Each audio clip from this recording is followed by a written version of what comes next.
ଏକ ସୁନ୍ଦର ବଗିଚାରେ ରଙ୍ଗୀନ ଫୁଲ ସବୁ ଫୁଟିଥିଲା। ସେଇ ବଗିଚାକୁ ଦିନେ ଏକ ରଙ୍ଗୀନ ପ୍ରଜାପତି ଉଡ଼ି ଉଡ଼ି ଆସିଲା। ସେ ଫୁଲ ଉପରେ ବସି ମିଠା ସୁଗନ୍ଧ ଓ ମଧୁ ପାନ କରିଲା। ଫୁଲ ଖୁସିରେ ହସି ପଡ଼ିଲା ଓ ପଚାରିଲା, ତୁମେ କିଏ ସୁନ୍ଦରୀ ପକ୍ଷୀ?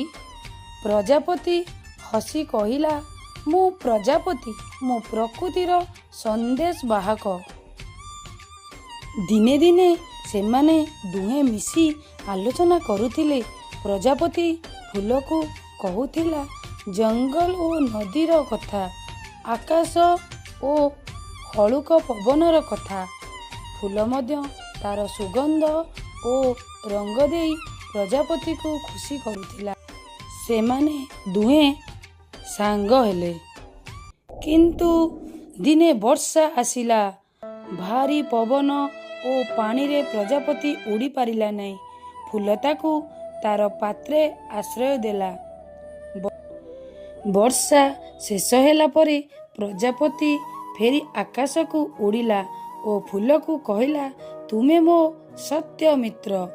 ସେଇ ଦିନଠାରୁ ବଗିଚାରେ ପ୍ରତିଦିନ ପ୍ରଜାପତି ଓ ଫୁଲର ମିତ୍ରତା ନୂତନ ରଙ୍ଗ ନେଇ ଖିଲି ଉଠିଲା। ଏଥିରୁ ଜଣା ପଡ଼ିଲା ପ୍ରକୃତ ମିତ୍ର ସେଇ ଯେ ଅସୁବିଧାରେ ତୁମ ସାଥିରେ ରହେ।